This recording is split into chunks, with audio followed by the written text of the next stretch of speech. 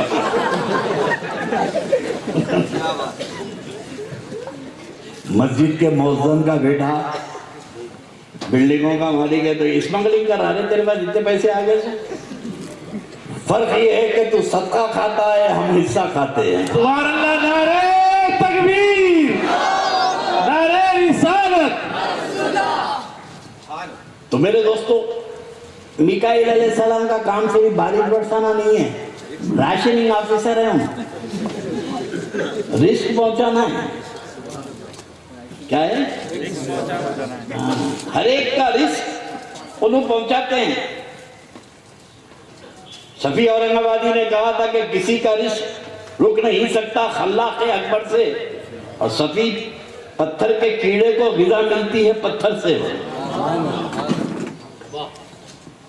میکائیل علیہ السلام آپ کا رزق دیتے تھا، بول یہ جو کھا رہے ہیں ڈسٹریبیوشن میکائیل علیہ السلام کے ہاتھ میں ہے نہیں ہے؟ ابھی نہیں ہے بولے تو کل سے بن ہو جاتا۔ میکائیل علیہ السلام کے ہاتھ میں ہے۔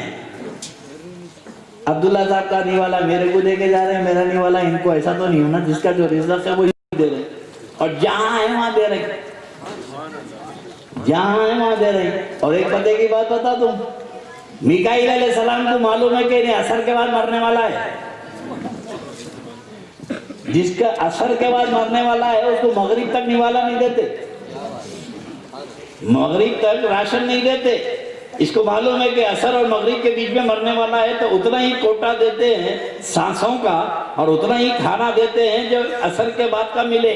ایسا نہیں ہے کہ عصر کے بعد مرنے والا ہے تو عشاء تک، دوسرے دن جمعے تک دیکھ کے لے گئے، نہیں۔ تو میکائیل کو معلوم ہے کہ انہیں عصر کے بعد مرنے والا ہے، بس یہ سمجھو کہ میکائیل کی ڈیوٹی ختم، اسرائیل کی شروع، دونوں میں اتنا ریلیشن ہے، ان کا کام ختم۔ فرمایا ایک کا نام جبرائیل ہے اور ایک کا نام میکائیل ہے، آسمانوں کے وزیر کا نام جبرائیل و میکائیل ہے۔ یا رسول اللہ زمین کے وزیروں کا نام؟ تو فرمایا ایک کا نام ابو بکر ہے ایک کا نام عمر ہے۔ اللہ سبحان اللہ، یہ میرے زمین کے وزیر ہیں۔ اور دیکھو میرے دوستو، مولا مشکل کشا نجف میں ہے، سیدنا عثمان غنی جو ہے جنت البقیع میں ہے، اور یہ دونوں وزیر میرے آقا کے بازو سو رہے ہیں۔ سبحان اللہ، سبحان اللہ۔ کیونکہ وزیر کی ضرورت شہنشاہ کو ہمیشہ رہتی ہے، کب کام پڑ جاتا ہے وزیر سے نہیں معلوم ہے، تو میرے آقا نے ان کو دور نہیں رکھا، فرمایا ابو بکر و عمر میرے بازو سو جاؤ کیونکہ میری سلطنت مرنے کے بعد بھی قائم رہے۔ نعرہ رسالت، شہزادہ حضور غوث اعظم، حضور تاجدار اہل سنت۔ میرے نبی نے فرمایا کہ میری خبر میں جانے کے بعد میری سلطنت کا سلسلہ ختم نہیں ہوگا، اس لیے میرے دونوں وزیروں کو اپنے بازو سلا لیا ہے۔ اب میرے رسول کے وزیروں میں ایک وزیر ہے میکائیل، ایک اور ایک ڈیوٹی ہے ان کی فرشتوں کی۔ اللہ کے نبی علیہ السلام فرماتے ہیں کہ اللہ نے ایک فرشتے کو میرے روضے پہ مقرر کیا ہے، جالیہ مبارک کے پاس۔ کہاں پر؟ جالیہ مبارک کے بعد یہ نجدی بھی کھڑے رہتے نا، یہ وہاں بڑے یہ بھی کھڑے رہتے. تو اب ان کو مت سمجھنا. ایک وجہ سے سعودی بولنے لگا اگر ہم لوگ اتنے برے ہوتے تو یہاں کئی کیوں ہوتے؟ ہم لوگ یہاں کیوں ہوتے؟ بولا یہاں ہونے کی دلیل یہاں ہونے سے اچھے تھوڑی ہو جاتے. بولے اگر رسول اللہ ہم کو پسند نہیں کرتا تو ہم یہاں حکومت کیسے کرتے رہتے؟ ابے کتنے سال والے تم لوگ حکومت کرتے ہیں؟ بولے ہمارے کو 100 سال کے قریب ہو رہی. بولا ہزاروں سال تک تمہارے بت بیٹھے رہے کعبے میں، ہزاروں سال تک کعبۃ اللہ میں بت بیٹھے رہے. اللہ پسند کرتا تھا. بیٹھنا ہو رہے، دھکے دے کے نکلوانا ہو رہے.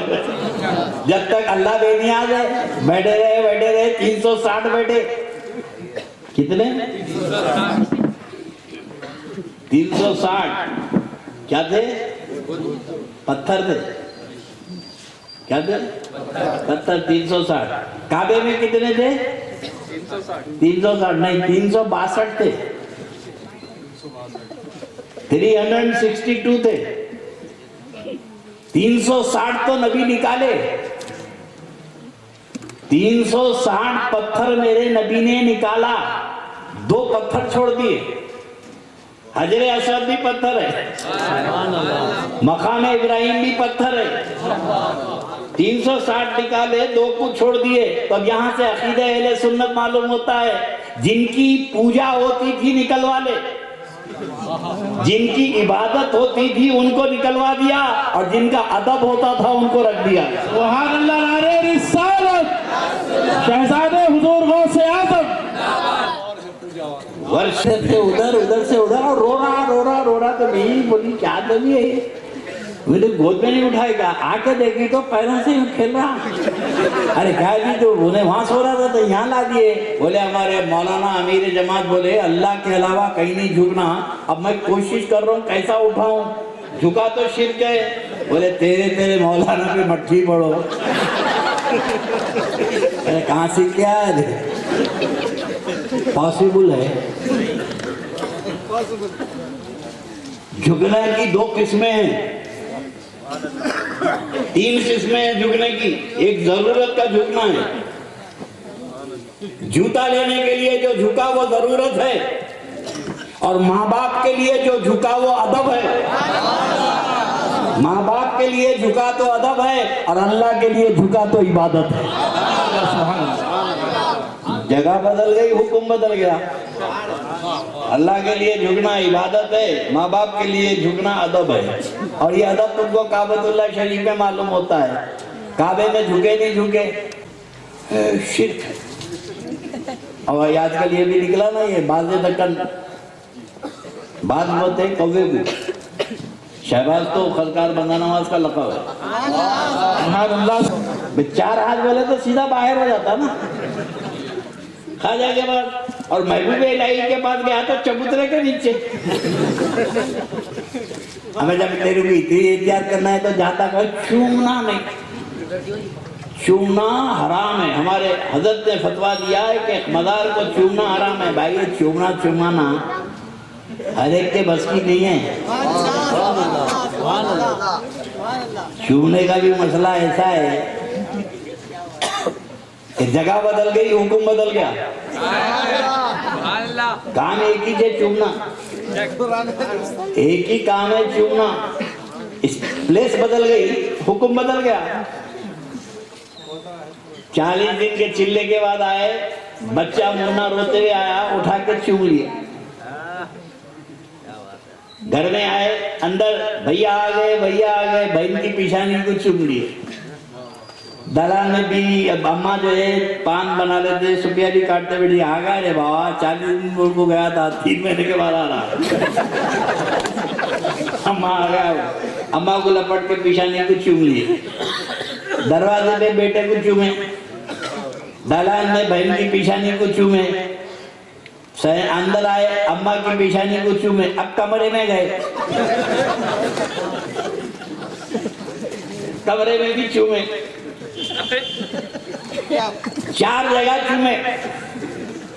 اور جو یہ 4 جگہ چومے ایک ہی حکم ہے میں ایک ہی حکم ہے جب باپ کی محبت جوش ماری تو بیٹے کو چومے جب بھائی کی محبت جوش ماری تو بہن کو چومے جب بیٹے کی محبت جوش ماری تو ماں کو چومے اور نفس کی جب خواہش ہوئی تو بیوی کو چومے اب اگر کوئی بولے دیکھ اماں کو جو چومے اور بیوی کو جو چومے وہ ایک ہی کام ہے ابے عقل کے اندر جیسے اماں کو چوما وہ نیت سے بیوی کو چوما تو طلاق اماں کو چوما وہی نیت سے بیوی کو چوما تو طلاق اور جیسے بیوی کو چوما ویسے اماں کو چوما تو حرام جگہ بدل جاتی ہے حکم بدل جاتا ہے واہ سبحان اللہ نعرہ رسالت نعرہ رسالت دین کو سمجھے نہیں خالی پھیلا رہے ہیں غریب نوجوانوں کو گمراہ کر رہے ہیں اب وہ چومنا نہیں چومنا نہیں چومنا نہیں کہیں کو نہیں چومنا نہیں ہمارے حضرت فرماتے ہیں کہ قبر کو نہیں چومنا تب جاتے کہیں کو نہیں چومنا نہیں ہے تو جاتے کیوں یہ چومنا چھپانے کا قصہ ہے اور ایک بات یاد رکھنا اسلام فطری مذہب ہے اور اسلام فطرت کے خلاف فتویٰ نہیں دیتا حضرت عمر کے بارے میں مشہور ہے کہ زمانے جاہلیت میں ہاتھ میں تلوار لے کے پھرتے تھے لوگ ان کے قریب نہیں جاتے تھے بڑا روب و دبدبا تھا ان کا مسلمان ہونے کے بعد تلوار رکھ لیے ہلو بھائی مسلمان ہونے کے بعد تلوار رکھ لیے نہیں اب بھی تلوار کھلی ہوئی تھی پہلے حق کے خلاف تھی اب باطل کے خلاف تو اسلام جو ہے فطرت کے خلاف نہیں کرتا ہے رخ بدل دیتا ہے مزاج بدل دیتا ہے حضرت عمر کڑوی تلوار بار بار پہ اٹھاتے تھے اور اسلام لانے کے بعد بھی بار بار تلوار اٹھاتے یہ اسلام فطرت کے مطابق ہے اب چومنا فطرت انسانی ہے اور اسلام فطرت کے خلاف فتویٰ نہیں دیتا اسلام فطرت کے خلاف فتویٰ نہیں دیتا یہ چومنا یہ فطرت ہے جوانی تھی صبح سے شام تک چومتے تھے جسم بولا چوم تو جسم کی خواہش پہ بیوی کو چومے اولاد کو چومے ایسے ہی روح بولی چوم تو کہاں چومنا قرآن پاک اٹھا کے چوم لیا سبحان اللہ کعبۃ اللہ شریف کے غلاف کو چوم لیا اور جب روح بولی چوم تو اولیاء کی چوکھٹ کو چوم لیا سبحان اللہ نعرہ رسالت جب روح نے کہا چوم تو آل رسول کے قدموں کو چوم لیا سیدوں کے ہاتھ کو چوم لیا تو یہ چومنا یہ روح کے تقاضے شہزادہ حضور غوث اعظم یہ روح کے تقاضے ہیں ارے جس کی روح مر گئی وہ کیا چومے گا ہماری تو روح زندہ ہے خالی فتوے لگا دینا چومے سوچو مقام حجر اسود کو چومتے نہیں چومتے نا پوچھتے بھئی ہر چومنا اگر پوچھنا ہے تو پھر وہاں چوم رہا تھا پوچھ رہا تھا سڑے سے سڑا وہابی بھی گیا لائن میں لگا ہوا ہے ابے وہاں تو حیدرآباد نے ملک پیٹ میں تنگ کر دیا تھا ہمارے چومنا نہیں تو یہاں لائن میں کہیں بنا ہوا ہے کہ ہمارے ہاتھ سے چھوڑ دینا ہم لوگ تو چومنے والے ہیں تمہاری زندگی میں تو تم کبھی چومے نہیں تم یہاں کیوں لائن میں کھڑے یہاں چومنا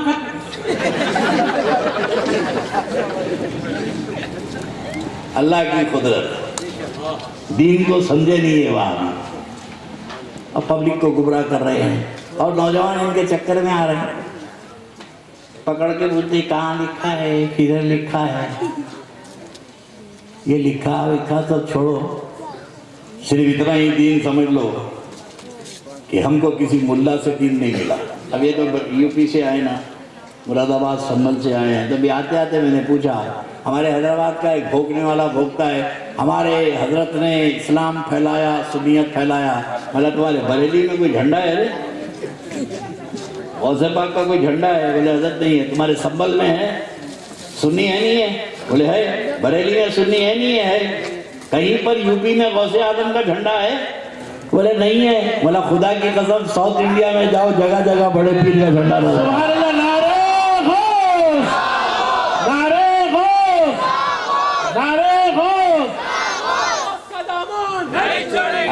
کے ٹکڑوں پہ پلنے والے، پہلے جھنڈا بتا محبوب سبحانی کا۔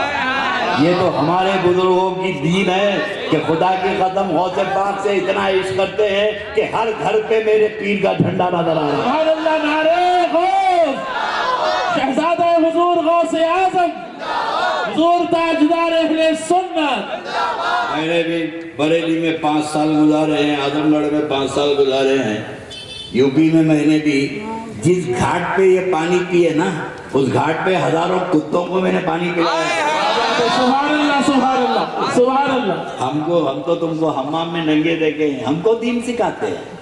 خدا کی قسم ہمارا اسلام اور سنیت کسی ملا کے صدقے میں نہیں ہے، ولی اللہ کے صدقے میں۔ سبحان اللہ، سبحان اللہ، نعرہ رسالت۔ تو میں اپنی بات کو بتاتا ہوں کہ دیکھو، صرف اہل سنت والجماعت کا مجمع ہے، تم کو 2 جملوں میں دین بتا کے اپنی تقریر کی طرف آ جاؤں۔ ایک ہے ورشپ، ایک ہے ریسپیکٹ، ایک ہے عبادت، ایک ہے تعظیم۔ بولیے، عبادت، تعظیم۔ تعظیم کے معنی ادب۔ اب پہلا جھگڑا عبادت پہ ہوا بھی نہیں۔ پہلا جھگڑا تو ان کے استاد نہیں کرے تو یہ کیا کریں گے؟ پہلا جھگڑا جو ہوا وہ عبادت پہ نہیں ہوا، ادب پہ ہوا، اور یہ جھگڑا یہاں نہیں ہوا، وہیں ہو گیا، وہیں ہو گیا۔ ملائکہ یونیورسٹی کا وائس چانسلر ابلیس، یہ تو یہ مدرسے کے شیخ الحدیث ہیں، انہیں تو وہاں کا تھا، معصوموں کو پڑھاتا تھا، انہوں گناہگاروں کو پڑھاتے ہیں، انہیں معصوموں کو پڑھاتا تھا۔ اب ظاہر ہے کہ فرشتوں کو پڑھانے والا کوئی انگوٹھا چھاپ تو نہیں تھا نا، جس کے سامنے فرشتے دانو ادب کریں، کتنا بڑا اسکالر تھا انہیں۔ اللہ رب تبارک و تعالیٰ نے ازل میں فیصلہ کر دیا کہ عبادت گزاروں سے دھوکہ مت کھانا، ان کے سجدوں کو دیکھ کے دھوکہ مت کھانا۔ اللہ نے امتحان لے لیا۔ جب آدم علیہ السلام کو پیدا کیا تو اللہ نے فرمایا اسجدوا لآدم، آدم کو سجدہ کرو۔ نماز آپ بھی پڑھتے تو جھگڑا کیا ہے؟ نماز اگر پڑھتے تو نماز وہ بھی پڑھتے، نماز ہم بھی پڑھتے، روزہ وہ بھی رکھتے، روزہ ہم بھی رکھتے، حج وہ بھی کرتے، حج ہم بھی کرتے، زکوٰۃ وہ بھی دیتے، زکوٰۃ ہم بھی دیتے، تو جھگڑا کہاں ہے؟ نماز اور عبادت پہ جھگڑا نہیں ہے۔ اللہ نے ازل میں فیصلہ کیا، قرآن اٹھا کے دیکھو، کسی ملا کی کتاب نہیں پڑھو، میں کوئی تبلیغی نصاب بھی نہیں پڑھو، کوئی اہل حدیث کا ریفرنس بھی نہیں کرو، یہ تو اللہ کا کلام ہے نا۔ اللہ نے فرمایا اسجدوا لآدم، آدم کو سجدہ کرو۔ اچانک یہ آرڈر آیا، یہ اللہ کی عبادت کرنے والا بولیں گے آج یہ کہیں کے لیے آرڈر آ گیا، آدم کو سجدہ کرو۔ تو اللہ فرماتا ہے کہ فسجدوا الا ابلیس ابا واستکبر وکان من الکافرین۔ جیسے ہی اللہ نے سجدے کا حکم دیا، سارے فرشتے دم سے گر گئے سجدے میں۔ کس کے سامنے؟ اللہ کے سامنے، آدم کے سامنے۔ مسجد ملائک آدم دے، آدم کے سامنے جھک گئے۔ اور ہمارے پاس نماز میں 2 سجدے ہوتے ہیں، نماز میں 2 سجدے۔ اللہ تو ایک سجدے کو بولا تھا، 2 کہیں کرتے، حکم تو ایک سجدے کا تھا نا، تو یہ 2 سجدے کیوں کرتے ہیں؟ اب 2 سجدے یہ کرنے کا راز کیا ہے، یہ پیران کرام بتائیں گے، یہ اللہ کے ولی بتائیں گے کہ یہ 2 سجدے کیوں ہوئے۔ جب اللہ نے کہا اسجد، ایک ہی ہے آرڈر، سجدہ کرو ایک، فرشتے سجدے میں گئے۔ تھوڑی دیر کے بعد جب فرشتے سجدے سے سر اٹھائے تو دیکھا کہ استاد پہ اللہ کا عذاب نازل ہو رہا، انہیں کھڑا ہوا ہے، آرگومنٹ کر رہا اللہ سے۔ اللہ نے پوچھا ابلیس سجدہ کیوں نہیں کرا؟ ابلیس تم نے سجدہ کیوں نہیں کیا؟ تو ابلیس بولا قال لم اکن لاسجد بشر، مجھے اچھا نہیں معلوم ہوتا کہ میں بشر کو سجدہ کروں۔ قرآن پڑھ رہا ہوں، قال لم اکن لاسجد لبشر، مجھے اچھا نہیں معلوم ہوتا، 14 پارے میں، 14ویں پارے میں، کہ مجھے اچھا نہیں معلوم ہوتا کہ میں بشر کو سجدہ کروں۔ کتنی نالج تھی ابلیس کو، ابھی آدم کا پتلا تیار ہوا، انہیں نام بھی رکھ دیا بشر۔ کیا بولا؟ مجھے مناسب نہیں معلوم ہوتا کہ میں بشر کو اللہ ابھی بولا ہی نہیں بشر، اللہ نے تو ابھی بشر کا ڈکلیریشن ہی نہیں دیا، آدم کو سجدہ کرو، آدم کے جواب میں بشر بولے، یہ ہمارا ایمان ہے، لیکن بولنے کے لیے لفظ بشر ہی نہیں ہے، بولنا ہے تو سید الانبیاء بولو، سید المرسلین بولو، طٰہٰ و یاسین بولو، مزمل و مدثر بولو، جو چاہے بولو ادب سے، یہی القاب سے تو یاد کرو۔ اگر دل میں چور ہے، خیر بات کو پلا دوں کہ اب اللہ نے فرمایا آدم کو سجدہ کرو تو اس کو چھوڑے، انہیں کیا کرا؟ کھڑے رہ گا۔ فرشتے کیا کرے؟ سجدے سے سر اٹھائے تو دیکھے کہ استاد پہ عذاب نازل ہو رہا۔ جیسے ہی اللہ کا عذاب نازل ہوا، اللہ نے فرمایا فَخْرُجْ فَإِنَّكَ رَجِيمٌ فَإِنَّ عَلَيْكَ لَعْنَتِي إِلَىٰ یَوْمِ الدِّینِ، نکال مردود، قیامت تک تجھ پہ لعنت ہے۔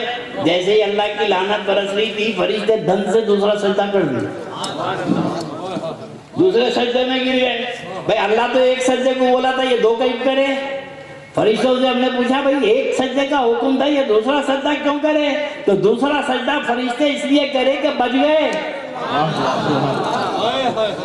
بچ گئے، شکرانے میں کرے، اللہ کا شکر ہے کہ بچ گئے۔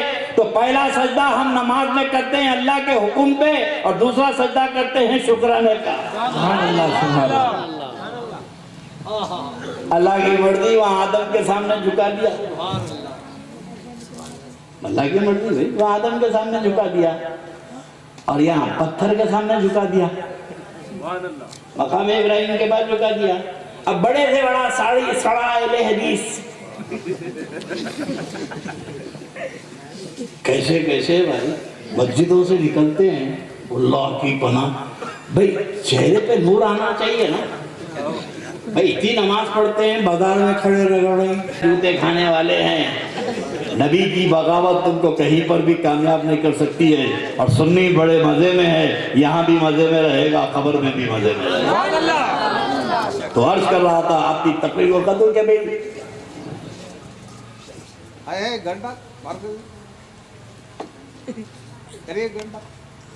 میری تقریر کے جواب میں اتنے کمینے ہوتے ہیں، پہلے وہابیوں سے پریشانی تھی، اب ان سے پریشانی۔ وہابیاں خاموش ہے، انہوں بھوک رہے، للکار ہے مولے حضرت شیر کی للکار ہے۔ بھائی شیر جو ہے زو میں بھی ہوتا، شیر سرکس میں بھی ہوتا، زو کے شیر کو لوگ مونگ پھلی پھینک کے مارتے، اور سرکس کے شیر کو ہنٹر پہ ناچتا۔ اب پہلے یہ پتا چلا کہ انہیں ہے کہاں کا شیر ہے، زو کا ہے کہ سرکس کا ہے۔ ایتی للکار ہے گاؤں کونے پچھڑے میں بول کے بولا رہے مرد کی اولاد ہے تو کبھی سامنے آ کے للکار۔ سبحان اللہ سبحان اللہ، نعرہ حیدری، شہزاد حضور غوث اعظم، حضور تاجدار اہل سنت۔ اپنی بات کو آپ کے ذہن کو بتا رہا ہوں، اسے تھوڑا سا بدلنے کے لیے، تھوڑی آپ کی چاشنی کے لیے کہ اکتا نہ جائیں آپ۔ میں جو دین کی بنیادی بات بتا رہا ہوں، میں نے بتایا کہ ایک ہے ورشپ، ایک ہے ریسپیکٹ، ایک ہے عبادت، ایک ہے ادب۔ اہل سنت والجماعت کا جو بیس ہے وہ ادب پر ہے۔ ہمارے مذہب کی بنیاد بولیے، یہاں سے 1.5 کلومیٹر جائیے دارالشفا، اہل بیت کا ادب بہت ہے، صحابہ کی بے ادبی ہے۔ اہل بیت کے نام پہ بہت کتے چلاتے، صحابہ کا ادب نہیں ہے۔ اور ادھر سے آپ ادھر چلے جائیے، سعید آباد چلے جائیے، تو اہل بیت کی بے ادبی ہے، صحابہ کے ادب کے نعرے ہیں۔ چھتا بازار جائیے، بلہ پلی جائیے، کامن ہے، کوئی ایک کا ادب کرتا، ایک کی بے ادبی کرتا۔ انہوں صحابہ کی بے ادبی کرتے، اہل بیت کی محبت کا دم بڑھتے، انہوں صحابہ کی محبت کا دم بڑھتے، اہل بیت کی بے ادبی کرتے۔ اور اہل سنت والجماعت جو اولیاء کے دامن سے وابستہ ہیں، ان کا ایک ہی عقیدہ ہے، ہمارے پاس کسی کی بے ادبی نہیں، سب کا ادب ہے۔ تو ہمارے مذہب کی بنیادی ادب پر ہے، ہمارے عقیدے کی بنیادی ادب پر ہے، با ادب با نصیب، بے ادب بے نصیب۔ اور اہل سنت والجماعت کے بعد اتنا ادب ہے، ہمیں سیدوں کا اتنا احترام۔ ہم تو اپنے بڑے بڑوں کو ایسے دیکھیں کہ بڑے پیر کے چھلے کے سامنے سے کہتے کیا کر رہے ہیں؟ ادب کر رہے ہیں. ہمارے بڑوں کو تو دیکھا، اور خدا کی قسم ایسا بھی ادب دیکھے ہم کہ کعبے کا طواف کر رہے ہیں. اب واجب الطواف اس وقت ادا ہوگا جب تم مقام ابراہیم کے پاس نماز پڑھو گے. تمہارا طواف مکمل اس وقت ہوگا جب مقام ابراہیم وہ پتھر کے سامنے تم سجدہ کرو گے. اب کرنا ہے تو دین کا اصول اللہ بتایا. سجدہ اللہ کا. سجدہ کس کا ہو رہا؟ اللہ کا. اللہ نے فرمایا کہ سجدہ میرا، تعظیم میرے محبوب کے قدموں کے نشان کی. تعظیم میرے محبوب کے قدموں کے نشان کی. تو دین کا اصول، عبادت کا اصول اللہ بتا دیا کہ میرے پاس وہی عبادت قبول ہوگی کہ سر جھکے خدا کے سامنے اور دل جھکے مصطفیٰ کے سامنے. اللہ نعرہ رسالت. ابو جہل ہے تو صدیق اکبر نے پوچھا بچوں یہ ابو جہل کا نام کیوں پوچھ رہے، کیا کام ہے؟ بولے نہیں ہم طے کر کے نکلے اسے قتل کریں گے. ابو جہل سرغنہ نرغے میں بیٹھا ہوا ہے فوج کے پہرے میں. یہ دونوں چھوٹے چھوٹے شہزادے ٹانگوں میں سے نکلے. چھوٹے بچے بھائی اتنے تلواراں لے کے گھسے. اب گھس کے ادھر پہنچ گئے ابو جہل کے کیمپ میں. تو ابو جہل بھی ایسا بچوں کو دیکھ رہا آتا ہوا، چھوٹے چھوٹے تلواراں. تو ابو جہل ایسا جنگ کو بھی دیکھ رہا، بچوں کو بھی دیکھ رہا. ابو جہل سوچا میرے باڈی گارڈ روک دیں گے، ڈانٹے تو بچے بھاگ جائیں گے. باڈی گارڈ بھی دیکھ رہے ہیں بچے تلواراں لے کے آ رہے ہیں چھوٹے چھوٹے. تو باڈی گارڈ بھی جنگ کو دیکھ رہے ہیں اور یہ سوچ رہے ہیں کہ ابو جہل ڈانٹا تو بھاگ جائیں گے. پورے انہوں ڈانٹے تو انہیں سمجھے تو انہیں ڈانٹے تو پتا ادھر چلا جاؤ. ابو جہل نیچے گرا. ادھر سے حضرت معاذ نے جھوٹ کے تلوار ماری پیٹ میں، اور جیسے ہی پیٹ پہ تلوار ماری وہ گرا تو حضرت معاذ نے چھوٹی سی تلوار سر پہ ماری، گردن پہ ماری تو آدھی گردن کٹ گئی. جب ابو جہل نیچے گرا تو یہ فوجیوں کو پتا چلا کہ یہ تو سردار ہے، فوج کے نرغے میں ہے، اس کو مارنے کے لیے کوئی مرد مجاہد صحابی نہیں آئے تھے. نبی کے غلاموں میں چھوٹے چھوٹے ننھے مجاہدوں نے اللہ نعرہ رسالت، نعرہ حیدری، شہزادہ حضور غوث اعظم. ابو جہل نیچے گرا، گردن کٹی. اور اس کے بعد تو جو ہوا، چاروں طرف سے بچوں پہ تلواریں چلی. ننھی جانے دونوں 7 اور 8 سال کے وہیں ختم ہو گئے. گردن الگ ہو گئی، ہاتھ پاؤں الگ ہو گئے. ابو جہل گرا گھوڑے پہ سے اور ایڑیاں رگڑ رہا ہے، خون نکل رہا پورا. جب ادھر گرا وہ علاقے میں گھوڑے پہ سے تو صدیق اکبر فرماتے ہیں کہ میں نے ادھر دیکھا کہ اللہ کے نبی نے تو ادھر دائرہ بنایا تھا کہ ابو جہل یہاں دم توڑے گا. یہ تو گرا وہاں پر اور دم توڑ رہا ہے. تو صدیق اکبر فرماتے ہیں کہ اچانک ابو جہل کی ٹانگ جب انہیں نیچے گرا تو گھوڑے کی رکاب میں پھنس گئی. گھوڑے کی رکاب میں ٹانگ پھنس گئی اور نیچے انہیں ایڑیاں رگڑ رہا ہے. اچانک گھوڑا لے کے وہاں سے چلا، گھوڑا لے کے وہاں سے چلا اور لا کے وہاں پٹکا جہاں میرے نبی نے فرمایا تھا کہ یہاں دم توڑے گا. یہ میرے نبی کا علم ہے کہ گردن کہیں پر بھی کٹے دم وہیں نکلے گا جہاں میرے مصطفیٰ کی زبان سے نکلے. یہ ہے اختیار رسول. اللہ کے نبی علیہ الصلوۃ والسلام پہ جان قربان کرنا. اللہ فرمائے کہ وَلَا تَمُوتُنَّ إِلَّا وَأَنْتُمْ مُسْلِمُونَ. ایمان اس وقت تک مکمل نہیں ہوتا جب تک کہ قربان ہونے کا جذبہ نہ ہو. جب نبی کے قربان ہونے کا جذبہ پیدا ہوگا کیسا ہوگا کہ جنگیں ہوتے چاروں طرف سے تلوار چل رہی ہے. میرے رسول نے فرمایا کون ہے جنت کا خریدار؟ جنگ میں کون ہے جنت کا خریدار؟ تو صحابہ نے پکار کے کہا کہ یا رسول اللہ ہم ہیں جنت کے خریدار. فرمایا آؤ جنت لے لو. کیا مطلب؟ یہ چاروں طرف سے تیر آ رہی ہیں، تیروں کی بارش ہو رہی ہے. اللہ کے نبی نے کہا جنت خرید لو. تو حضرت طلحہ صحابی رسول آئے اور سامنے ایسا کھڑے ہو گئے. حدیث شریف میں ہے کہ 70 تیر لگ گئے، باڈی میں 70 تیر لگ گئے. جب تک دم تھا، خون تھا، کھڑے رہے. جب پورا بدن کا خون نکل گیا وہ گرے تو دوسرے آ کے کھڑے ہو گئے. بھائیو کوئی تفریح میں تبلیغی جماعت کا اجتماع نہیں ہے. اسلام جو پھیلا ہے وہ کس انداز میں کہ میرے نبی پہ کیسے قربان ہو گئے. ایک آ کے گرا تو دوسرے آ کے کھڑے ہو گئے, دوسرا گرا تیسرے کھڑے ہو گئے. میرے نبی پہ ایک تیر آنے نہیں دیا, 70 صحابہ شہید ہو گئے. 17 صحابہ شہید ہو گئے, 17. ہر دیکھنے والا دیکھ رہا ہے کہ یہاں جانے کا انجام یہی ہے. اللہ فرماتا ہے کہ ایمان اسی وقت مکمل ہوگا جب تک کہ تمہارا جذبہ یہ ہو جائے کہ تم ایمان پر ختم ہوں گے. ایمان کیسے ہوگا؟ نبی پہ قربان ہو جاؤ گے. سبحان اللہ. جب تک کہ نبی پہ قربان ہونے کا جذبہ پیدا نہیں ہوا, اور یہی جذبہ مسلمانوں میں ہے جو کافروں کو بھی معلوم ہے, وقتاً فوقتاً چھیڑتے رہتے ہیں, ٹیسٹنگ کرتے ہیں. گجرات سے بک دیا, وہاں سے بک دیا. ان کو معلوم ہے کہ یہ ہر چیز بھول سکتے ہیں مگر اپنے نبی کی توہین برداشت نہیں کر سکتے. ایک جذبہ ہے مسلمانوں میں. جگہ اور میں ایک صحابی کی گردن کٹ گئی, پورا خون نکل گیا, پڑے ہوئے. قریب جا کے پوچھے کہ بھائی کوئی دل میں خواہش ہے, کوئی قرضہ ہو تو بولو میں ادا کر دوں تمہارا. کچھ نہیں بولے.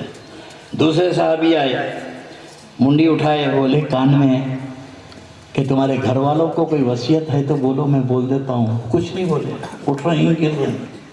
خون بہت نکل گیا, گردن کٹ گئی. اٹھ رہے ہیں گر رہے ہیں. اٹھے اور گر رہے ہیں تو اٹھ کے سرکار حضرت ابوبکر نے ان کی گردن اٹھا کے اپنی مانڈی پہ رکھی اور کان کو قریب لے جا کے پوچھا کہ میرے بھائی تجھے کچھ بولنا ہے تو بول, کچھ وصیت ہے تو بول, کچھ قرضہ ہو تو بول میں ادا کر دوں گا. تو اپنی ساری قوت کو وہ جمع کرے. آخری وقت میں جب اپنی قوت کو جمع کر کے, قوتوں کو جمع کر کے بولے یا ابا بکر, نہ مجھے میری اولاد کے لیے کوئی وصیت ہے, نہ میرا کوئی قرضہ ہے, بلکہ کرے لا کے میرے نبی کے قدموں پہ ڈالے اور حضور کے چہرے پاک کو دیکھا, روح پرواز کر گئی. یہ ہے ایمان پر. اور اہل سنت والجماعت اس لیے رسول اللہ کا ذکر کرتے ہیں. یہ وہابیوں کو پریشان نہیں ہے کہ بھئی اتنا نبی کا ذکر کیوں کرتے ہیں, اتنا ذکر کیوں کرتے ہیں؟ بھائی اس لیے کرتے ہیں, اللہ کے رسول کو آپ نے دیکھا؟ بولو بھائی, اللہ توفیق دے سب دیکھ لیں, دیدار رسول ہو جائے. ہر مومن کی آرزو ہے دیدار ہو جائے. اللہ کے رسول علیہ السلام کو ایک صاحب خواب میں دیکھے تو حضور اللہ کے نبی سے انہوں نے پوچھا کہ یا رسول اللہ, اللہ تعالیٰ قرآن پاک میں فرماتا ہے کہ کیف اذا توفتھم الملائکۃ یضربون وجوہہم وادبارہم, کیا حال ہوگا جب فرشتے جو ہے مار مار کے روح نکالیں گے, تکلیف سے روح نکالیں گے. فرشتے آسانی سے روح نہیں نکالیں گے, ٹھوکتے ہوئے نکالیں گے, مارتے ہوئے نکالیں گے. یضربون وجوہہم, چہرے پہ ماریں گے, بڑی تکلیفوں سے روح نکالیں گے. قرآن کہہ رہا ہے کہ تکلیفوں سے روح نکالیں گے, اور آپ فرما رہے ہیں کہ میرے عاشق کی روح ایسے نکلے گی جیسے مسکے میں سے بال نکل جاتا ہے. آپ کا فرمان ہے مومن کی روح ایسے نکلے گی جیسے مسکے میں سے بال نکل جاتا ہے. قرآن کہہ رہا ہے کہ تکلیف دے کے نکالا جائے گا, اور آپ فرما رہے ہیں کہ بغیر تکلیف کے روح نکل جائیں گی. یا رسول اللہ, قرآن میں اور آپ کے فرمان میں مطابقت کیسے ہے, کیسے تعلق ہوگا؟ اللہ فرما رہا تکلیفوں سے روح نکالیں گے, آپ فرما رہے ہیں آسانی سے روح نکل جائے گی. ایک بار ایک دیوبند کے مولانا رسول اللہ کو خواب میں دیکھے تو اللہ کے نبی اردو میں گفتگو کر رہے تھے, تو یہ دیوبندی مولانا بولے یا رسول اللہ آپ تو عربی ہیں, آپ کو اردو کہاں سے آ گئی, آپ کو اردو کہاں سے آ گئی؟ یہ تذکرہ مشائخ کے دیوبند اٹھا کے دیکھیے, ایک موٹی کتاب ہے. تو اللہ کے نبی نے فرمایا کہ جب سے میرا تعلق دیوبند کے مولانا لوگوں سے ہوا مجھے یہ زبان آ گئی. واہ, دیوبندیاں حضور کے استاد ہیں, حضور کو اردو پڑھا ہے, رسول اللہ کو اردو انہوں پڑھا ہے. ابے اردو کو بنی دیوبند کو بنے ہوئے 100 سال, اردو کو بنے ہوئے 700 سال. تو یہ 100 سال والے 700 سال کی زبان کیسا سکھا دیے؟ اچھا چلو اردو تمہارے دیوبندی مولوی سکھا دیے, تیلگو کون سکھائے؟ تلنگانہ کا مسلمان حضور کو تیلگو میں پکار رہا, ملابار کا مسلمان ملیاباری میں پکار رہا, تامل کا مسلمان تامل میں پکار رہا، جاپانی مسلمان جاپانی زبان میں پکار رہا، امریکن انگلش میں پکار رہا، فرینچ میں پکار رہا، ساری دنیا میں رسول اللہ کی امت ہے، ہر ایک اپنی زبان میں پکار رہا ہے، تو ان کے استاد کون ہیں؟ یہ زبانوں کے استاد کون ہیں؟ اچھا بیٹا تو زبانوں کا استاد تو لا لے گا، میرے نبی نے تو ان کی بھی زبان سمجھ لی جن کو زبان ہی نہیں تھی۔ سبحان اللہ سبحان اللہ۔ میرے رسول تو ان کی بھی بولی سمجھے جن کو زبان نہیں تھی۔ میرے آقا کے سامنے اونٹ فریاد کر رہے ہیں، میرے نبی کے سامنے کنکر فریاد کر رہے ہیں، تو یہ بے زبانوں کی زبان میرے نبی کو کس نے سکھائی؟ یہ بھی بدتمیز خواب دیکھ رہے ہیں تو اعتراض رسول اللہ پہ۔ عاشق صاحب نے دیکھا تو بولا کہ یا رسول اللہ، قرآن میں یہ ہے کہ اللہ تعالیٰ تکلیفیں دے گا، روح نکل لے گی، حضور یہ قرآن میں اور آپ کے ارشاد میں مطابقت کیسے ہے؟ تو اللہ کے نبی نے فرمایا سورہ یوسف پڑھ، سورہ یوسف پڑھ۔ سورہ یوسف پڑھنے لگے مگر جواب ہی نہیں مل رہا سورہ یوسف میں۔ بڑے بڑے اس زمانے کے شہباز دکن، تاج الشریعہ کہاں سے پکڑ کے لائے تھے، سب کے پاس گئے، مفتی فلاں مفتی فلاں، کوئی جواب نہیں دیے۔ پوری دنیا پھرا کہ میرے سوال کا جواب میں نے اللہ کے نبی سے کہا کہ قرآن کہتا ہے کہ روح نکلتے وقت تکلیف ہوں گی، اور اللہ کے رسول فرماتے کہ مومن کی روح ایسے نکل جائے گی جیسے مسکے سے بال نکل جاتا ہے، تو دونوں میں فرق کیا ہے؟ سرکار نے فرمایا سورہ یوسف پڑھ، تو ساری دنیا میں جھک مارتے پھر رہا تھا، جواب نہیں ملا، تو کسی نے کہا رے نادان بغداد جا، بغداد جا، تیرے سوال کا جواب غوث العظم دیں گے۔ بولے سفر کر کے بغداد پہنچا، پیرانے پیر کے دربار میں حاضر ہوا، میرے پیر نے فرمایا کیسے آنا ہوا؟ بولے پیر خواب میں میرے رسول اللہ کا دیدار ہوا، میرے آقا سے میں نے سوال کیا کہ قرآن میں اللہ فرماتا ہے کہ روح نکلتے وقت تکلیف ہوگی، اذیت ہوگی، اور ایسے روح نکلی گی جیسے ریشم کے تار کو کانٹوں پہ ڈال کے کھینچو تو تار تار ہو جاتا ہے، اتنی تکلیف ہوگی، اور اللہ کے نبی فرماتے ہیں کہ مومن کی روح اتنی آسانی سے نکل جائے گی جیسے مشکے میں سے بال نکل جاتا ہے۔ تو اللہ کے نبی نے فرمایا سورہ یوسف پڑھ، میرے آقا نے فرمایا قرآن لا کھول، پڑھے۔ ایک جگہ انہیں پڑھتے پڑھتے پیرانے پیر نے فرمایا تیرے سوال کا جواب یہی ہے، تیرے سوال کا جواب سورہ یوسف میں یہی ہے۔ بولے یا پیر کیسے جواب ہے؟ تو سورہ یوسف میں یوسف علیہ السلام کے حسن کا واقعہ بیان ہے، یوسف علیہ السلام کے حسن کا ذکر ہے کہ مریم زلیخا رات دن یوسف یوسف یوسف پکارتی تھی، یوسف یوسف یوسف یوسف، تو عورتیں بولی ارے شرم کر، مرد کو رکھ کے کیا یوسف یوسف پکار رہی، بے شرمی کی لیمٹ کراس کر دی، تو تو شوہر والی ہے، تجھے نہ عزت کا خیال ہے، نہ ناموس کا خیال ہے، نہ اپنے شوہر کا خیال ہے، یہ کیا یوسف یوسف بولی ہے؟ کیا یوسف؟ کون کہا؟ مصر کی عورتوں نے کہا یوسف ہے کیا؟ قرآن کہہ رہا ہے یوسف ہے کیا؟ تو زلیخا بولی لفظوں میں بیان نہیں ہوتا،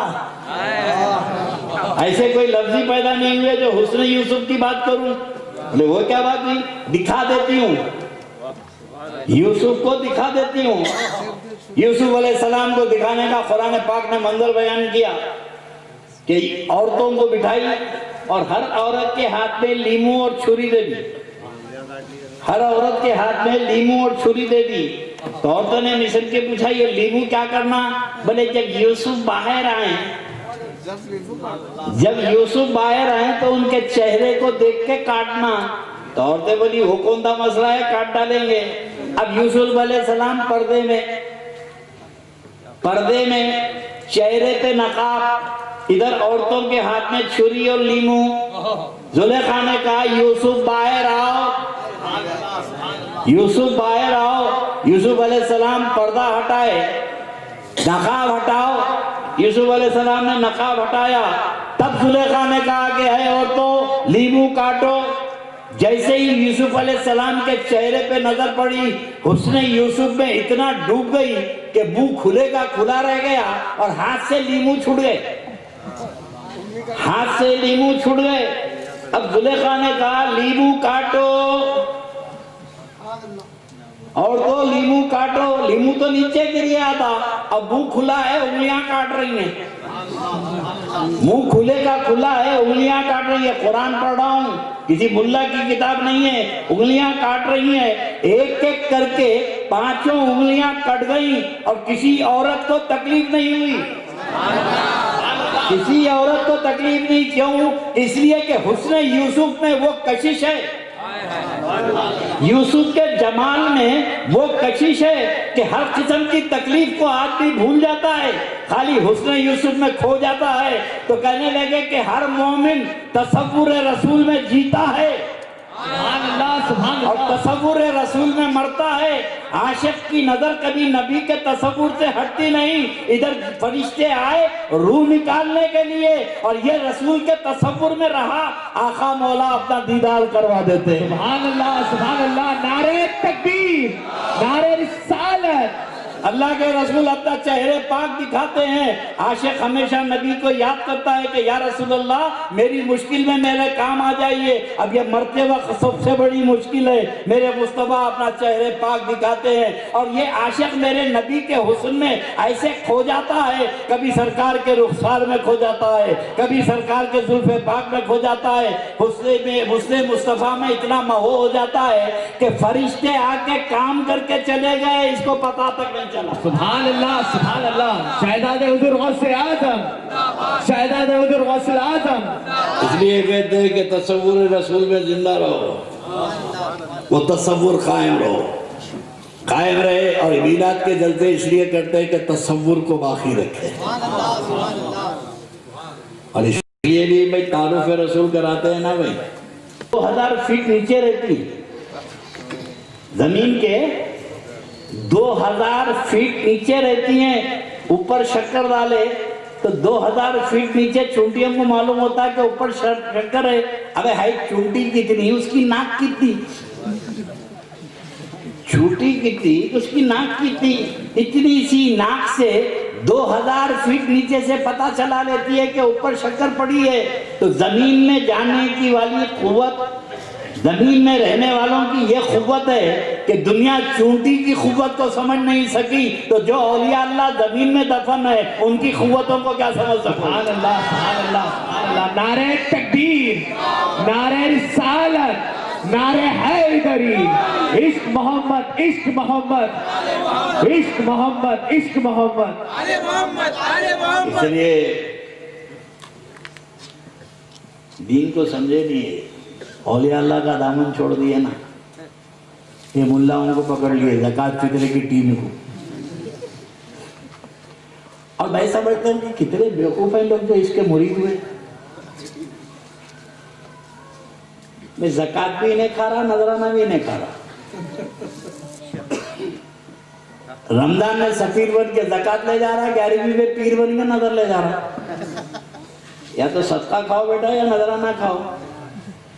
اور ایک بات یاد رکھنا، زکوٰۃ فطرے والا تمہارا پیر نہیں ہو سکتا، جو تمہارے صدقے میں پلے وہ تمہارا پیر کیسے ہوگا؟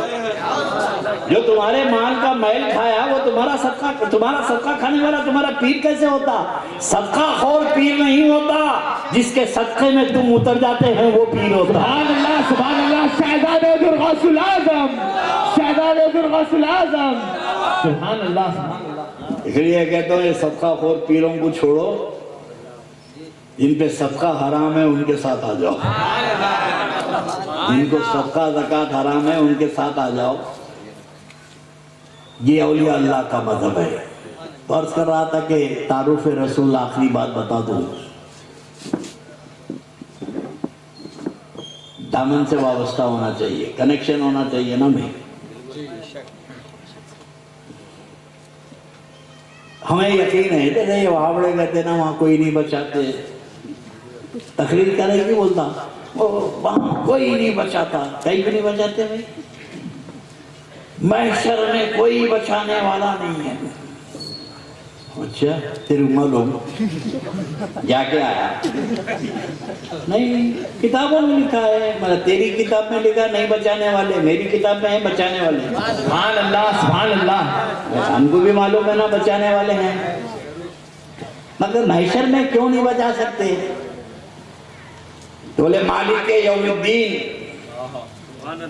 اللہ مالک یوم الدین ہے، بڑے بڑوں کی بولتی بن رہے گی، کسی کی زبان نہیں کھلے گی وہاں پر، سب خاموش رہیں گے۔ کائے کے لیے؟ بولے عدالت کا دن ہے، میدان محشر حساب کا دن ہے۔ کیا بولا؟ حساب کا دن ہے۔ کیا دن ہے؟ یوم الحساب، حساب کا دن ہے۔ بولا حساب کے دن میں پریشانی کس کو ہے؟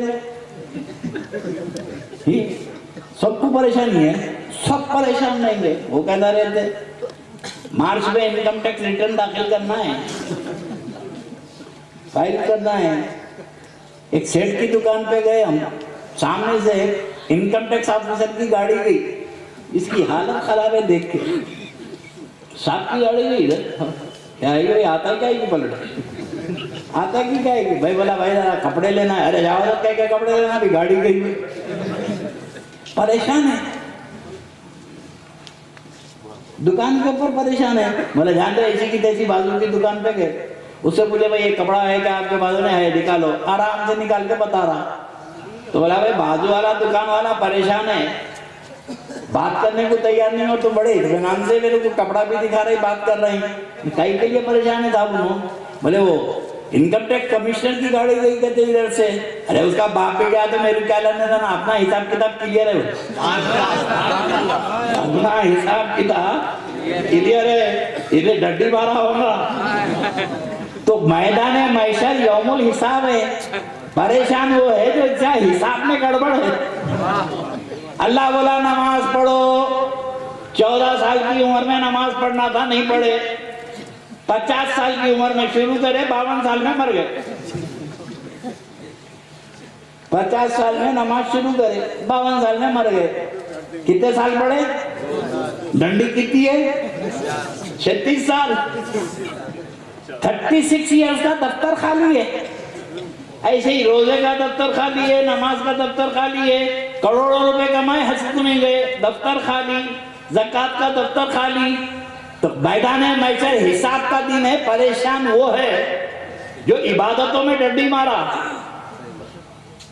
جو حساب میں گڑبڑ کرا۔ غوث اعظم کا حساب اور ہے، غریب نواز کے لیے حساب کا دن اور ہے۔ اللہ نے فرمایا نماز پڑھو 14 سال کی عمر میں، روزہ رکھو 14 سال کی عمر میں، اور میرے پیر پیدا ہوتے ہی روزہ رکھے۔ سبحان اللہ، سبحان اللہ۔ اللہ نے فرمایا 5 وقت کی نماز پڑھو، تو ایک رات میں 1,000 نفل میرے غوث نے نماز پڑھی۔ تو پیرانے پیر کے اعمال میں تو نمازوں کی ڈھگار ہے، عبادتوں کی ڈھگار ہے۔ تو ہم آپ حساب دینے جائیں گے، بڑے پیر حساب لینے جائیں گے۔ سبحان اللہ، سبحان اللہ۔ فرق ہے نا بھائی، ہم دینے جا رہے ہیں اور وہ لینے جا رہے ہیں۔ ہمارے لیے حساب کا دن ہے، اللہ کے ولیوں کے لیے انعام کا دن ہے۔ سبحان اللہ، سبحان اللہ۔ اللہ نے فرمایا انعمت علیہم، میرے محبوب دنیا میں بھی انعام کیا اور محشر میں بھی تم پر انعام کروں گا۔ تو دوسرا وہابی بولا نہیں صاحب، نہیں سمجھے آپ؟ مجھے بہت سمجھائیے۔ عدالت کا دن ہے، عدالت کا دن مانتے؟ جان فہم انداز میں بول دو، اردو بولنا تو میرے کو بھی آتا ہے بھائی، اونچی اونچی بول کے جاؤں، لیکن اوپر دیکھتا ہوں نا کیا ہوا۔ تو بھائی تقریر جو ہے بڑی اردو نہیں بولتا ہوں میں، وہ بولتا ہوں جو تمہارے دل میں اتر جائے۔ سبحان اللہ، بے شک۔ اپن بھی دکنی آپ بھی دکنی، پھر میرے کو دکھاوے کی زبان بول دے، کرائے کی زبان کو بولوں بھائی، یو پی کی زبان ہے، بیٹھے نا یو پی کی زبان۔ شروع میں حیدرآباد سے جب گیا پڑھنے کے لیے بریلی، تو ابھی تو عادت نہیں ہے نا، اتنی سمپل زبان ہے یہ۔ ایک انٹرویو میں گئے صاحب، تو انٹرویو والا آفیسر بولا شارٹ اینڈ سویٹ، ایک لفظ میں بولنا میں اندر آ رہا، ایک ہی لفظ، جو سب سے کم لفظ بولے گا اس کو میں نوکری دوں گا۔ اب لوگوں گئے کیا میں اندر آ سکتا ہوں؟ جاؤ نہیں۔ دوسرے صاحب گئے بھائی آئی کمنگ سر، جو جا رہا واپس آ جا رہا. اپنا دکنی ہی بازار میں ٹہل رہا تھا. کیا ہے بھائی سب لوگ وہاں جا کے آ جا رہے ہیں. ارے بھائی وہاں ایک لفظ بولنا کرتے اندر آنے کو, ایک لفظ. ارے باپ اپن تو ماسٹر ہے اس میں, اپن دکنی ہے یار, نوکری پکی اپنی. دروازہ کھولا, دروازہ کھولتے انہیں دیکھا گھسوں.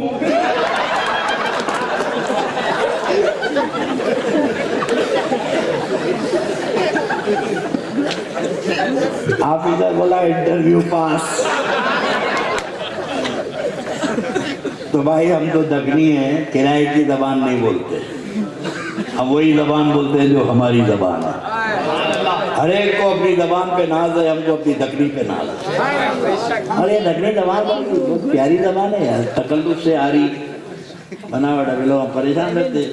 ارے یہ لکھنؤ میں جا کے واس کرا تو وہاں کی پبلک پریشان ہو کے بولی حضرت اتنی میٹھی زبان, اور بڑے بڑے مقرروں کے کان قتل لیا میں دکنی بول کے.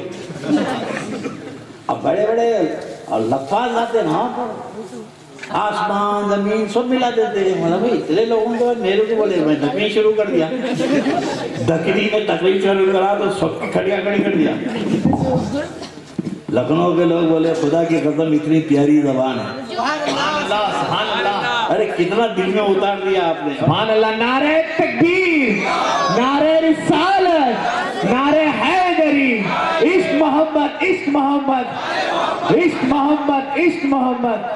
ہمارے ہندوستان کے بہت بڑے شاعر ہیں شکیل امبلی صاحب, کے تو بہت رہے میرے ساتھ یو پی کے دوروں پہ, ہندوستان کے دوروں میں, مدراس میں رہے, بمبئی میں رہے. ابھی 1-2 مہینے پہلے ہم اندور, بھوپال وغیرہ علاقے میں لکھنؤ کے دورے میں ساتھ نعت شریف پڑھنے کے لیے رہے.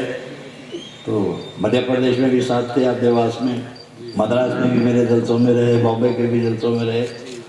تقریباً پورے ہندوستان میں میرے ساتھ یہ سفر کرتے رہے. مگر میں اخبار میں کہیں نہیں آتا میں کہاں گیا کہاں آیا. ایک صاحب کے میں تقریر میں اخبار میں پڑھا مولانا کی شمشاباد کو روانگی, اس کے بعد دوسرے دن شمشاباد سے آمد. ابے تو ہمارا ایئرپورٹ بن گیا, وہاں پر جانا آنا کیا ہے. تو کچھ لوگوں کو بیماری ہوتی ہے اخباروں میں ڈالنے کی. میں پورا ہندوستان سرکار کے ذکر کے صدقے میں پھرتا ہوں, کسی اخبار میں بھی میری نیوز نہیں آتی. اب تو یوٹیوب پہ معلوم ہو جانے لگا میں کہاں جا رہا ہوں, کہاں آ رہا ہوں. اور 30 سال تک تو لوگوں کو پتہ ہی نہیں چلا میں کہاں جا رہا ہوں. میں اس لیے بھی اخباروں میں نہیں ڈالتا تھا, وہاں کا وہابی بھی ہوشیار ہو جاتا اور یہاں والے بھی ہوشیار ہو جاتے. تو میں کبھی اخبار میں ڈالا نہ ان کو معلوم ہونا نہ ان کو معلوم ہونا, اچانک جانا پوسٹ مارٹم کر کے نکل جانا. ایک میرا ایک مزاج رہا ہے کبھی اخباروں میں نہیں ڈالنا. تو عرض کر رہا ہوں کہ ابھی بخاری شریف کی حدیث آخری بات بتا دیتا ہوں, اللہ آپ کے جذبہ ایمانی کو سلامت رکھے. واقعی آپ نے اپنی زندگی کا ثبوت دیا, اور یہ بچوں نے جو محنت کی ہے اس علاقے میں, ان کی قدر کیجئے, ان نوجوانوں کی قدر کیجئے کہ آپ کے دروازے پہ پہنچ کے 5-5, 10-10 روپے کلیکٹ کرتے ہیں. اور یہ فکس ڈپازٹ ہے, یہ جو آپ دے رہے ہیں نا بڑی تکلیف سے دیے. 10 روپے دے کے 10 مرتبہ پھرا. میں 10 روپے میں آ رہا کیا یار, چائے اور پانی تو نہیں آ رہے.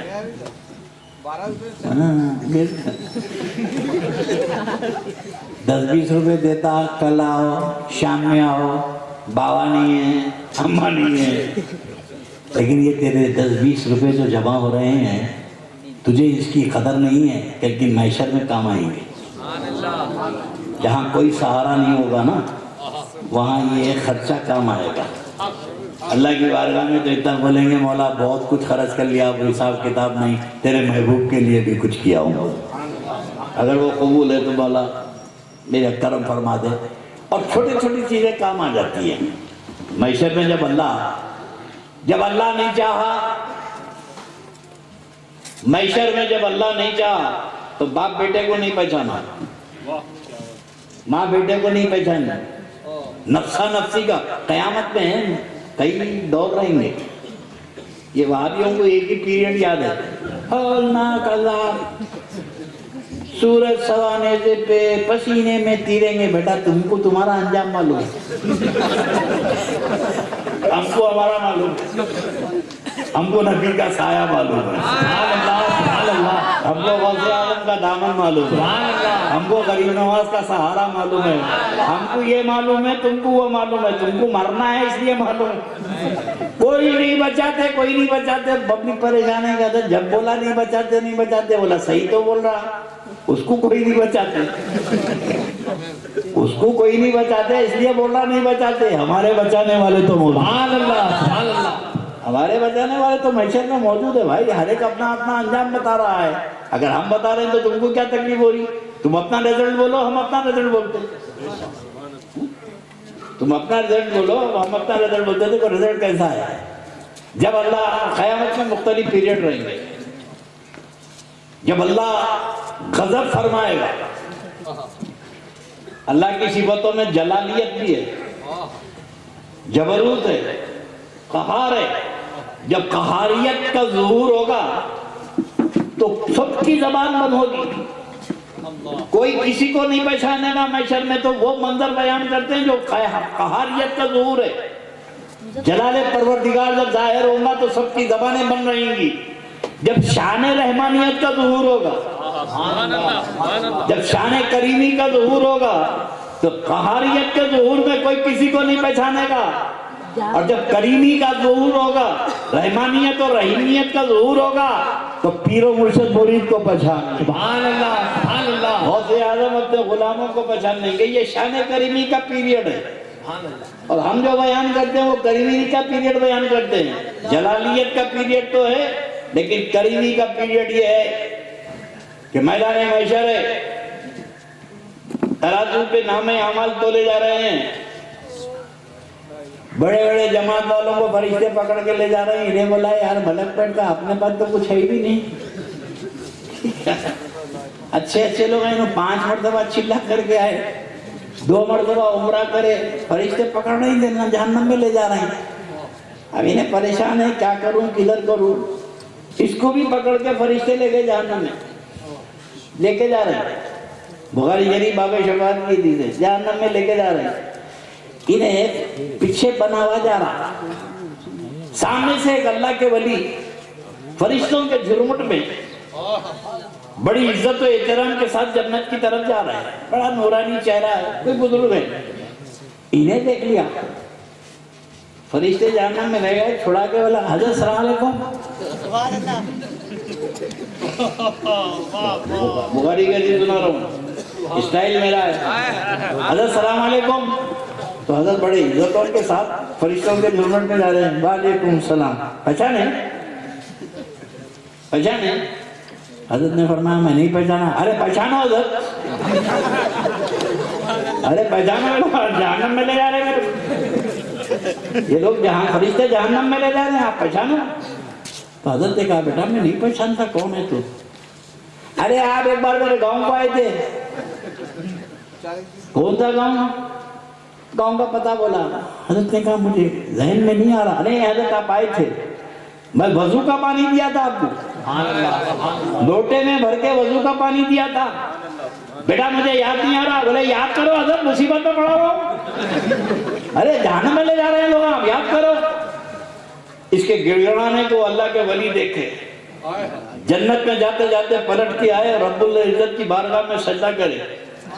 انعمت علیہ, اب انعام کا وقت ہے. اللہ نے فرمایا میرے محبوب سجدے سے سر اٹھا. جنت میں جاتے جاتے کیوں پلٹ کے آیا؟ کہا مولا میرا ایک چاہنے والا مل گیا ہے, دنیا میں مجھے وضو کرانے کا یہ واسطہ دیتا ہے. جب تک کہ یہ میرے ساتھ جنت میں نہیں جائے گا میں تیری جنت میں قدم نہیں رکھوں گا. سبحان اللہ, سبحان اللہ. انعمت علیہ, انعامات کا ظہور ہو رہا ہے. تو اللہ تعالیٰ فرمائے گا کہ میرے بندے سجدے سے سر اٹھا, اسے بھی جنت میں لے جا, اور جتنے تیرے چاہنے والے ہیں سب کو جنت میں لے جا. سبحان اللہ, سبحان اللہ. نعرہ تکبیر, نعرہ رسالت, نعرہ حیدری, شہزادہ حضور غوث الاعظم. عشق محبت, عشق محبت. یہ شان رحیمی کے جلوے ہیں, یہ شان کریمی کے جلوے ہیں. جب نہیں چاہا تو جلالیت ظاہر ہوئی تو بڑے بڑوں کی زبانیں بن رہیں گی, اور جب کرم کے دروازے کھول دے گا تو غوث اعظم دامن پکڑ لے کے جائیں گے, غریب نواز اپنے ساتھ لے کے جائیں گے. اور یہ انعامات کے جلوے ہیں. تو اس لیے یہ ڈراؤ مت، محشر میں ایسا ہونے والا، تمہارے ساتھ وہی ہونے والا ہے جو تم سنا رہے نا، تمہارے ساتھ وہی ہونے والا ہے، اور ہم جو سنا رہے ہیں ہمارے ساتھ وہی ہونے والا ہے۔ تیرے بچانے والے نہیں ہیں، ہمارے بچانے والے تو ہیں۔ اللہ رب تبارک و تعالیٰ آپ کی ہماری حاضری کو قبول فرمائے، اور ان نوجوانوں کے حوصلے کی ہمیشہ ہمت افزائی کیجئے۔ جب کبھی آپ سے دین پاک مصطفیٰ کے لیے کچھ مطالبہ کرے تو یہ سمجھ جائیے کہ یہاں دینا ہے، وہاں کیش کرانا ہے، محشر میں آپ کے ہمارے کام آئے گا۔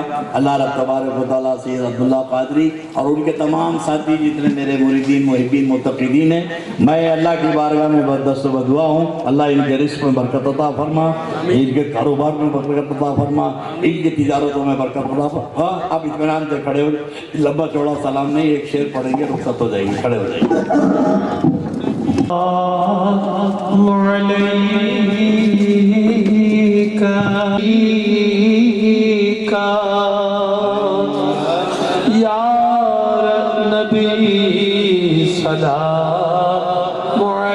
سلام علیکہ یا رسول، سلام علیکہ یا حبیب، سلام علیکہ، صلوات اللہ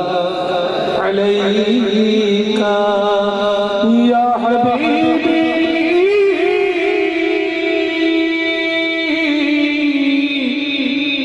یا رسول اللہ، خدا مدعا ہے ہمارا، وقت آخر ہو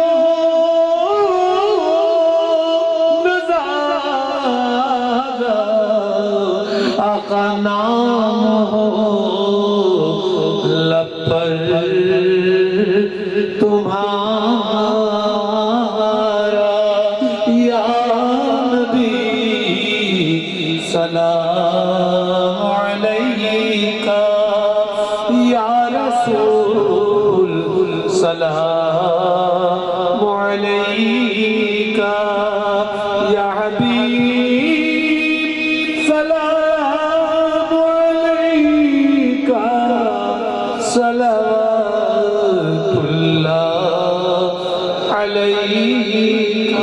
السلام علیکم یا رسول اللہ، الصلاۃ والسلام علیکم یا نبی اللہ، الصلاۃ والسلام علیکم یا نور من نور اللہ، وعلی آلک وصحبک یا رسول اللہ۔ اللہم صلی علی سیدنا مولانا محمد صلاۃ تنجینا بها من جمیع الاحوال والآفات، وتقضی لنا بها جمیع الحاجات، وتطہرنا بها جمیع السیئات، وترفعنا بها عندک اعلی الدرجات، وتبلغنا بها اقصى الغایات، من جمیع الخیرات فی الحیاة بعد الممات، انک قریب مجیب الدعوات ورافع الدرجات، یا کافی المہمات، یا قاضی الحاجات، یا دافع العلیات، یا حل المشکلات، اغثنی اغثنی اغثنی یا الہی انک علی کل شیء قدیر، یا رسول اللہ انظر حالنا، یا حبیب اللہ اسمع قالنا، اننی فی غیر غم مغرق، خذ بیدی سہل لنا اشکالنا، فسہل یا الہی کل سالم بحرمت سید الابرار، سہل سہل سہل صلی اللہ تعالیٰ علی خیر خلق محمد وآلہ وصحبہ اجمعین برحمتک یا ارحم الراحمین۔ آپ حضرات سے میں نے معروضہ کیا تھا کہ میری اہل خانہ میری بیوی کے لیے دعا فرمائیں۔ میں بہت تھکے ہوئے ذہن میں بولا، لیکن میرے آقا علیہ السلام کا ارشاد ہے کہ میرے نبی فرماتے ہیں کہ میری محبت کبھی رسوا نہیں کرتی۔ سبحان اللہ۔ جو کام اللہ کے رسول کی محبت میں ہو تو کامیاب ہوں گا۔ میں اس قابل میں نہیں تھا کہ آپ کے سامنے 5-7 منٹ بھی بولوں، الحمدللہ 2 گھنٹے بول دیا، اور 2 گھنٹے آپ کے کدھر گزرے آپ کو کیا پتہ چلتا، مجھے خود پتہ نہیں چلا۔ 2 گھنٹے کی تقریر کر دیا میں۔ اب ایک گزارش ہے کہ مجھے جانے دیجئے، اب اس قابل میں نہیں ہوں کہ میں آپ سے ہاتھ ملا سکوں یا مصافحہ کروں۔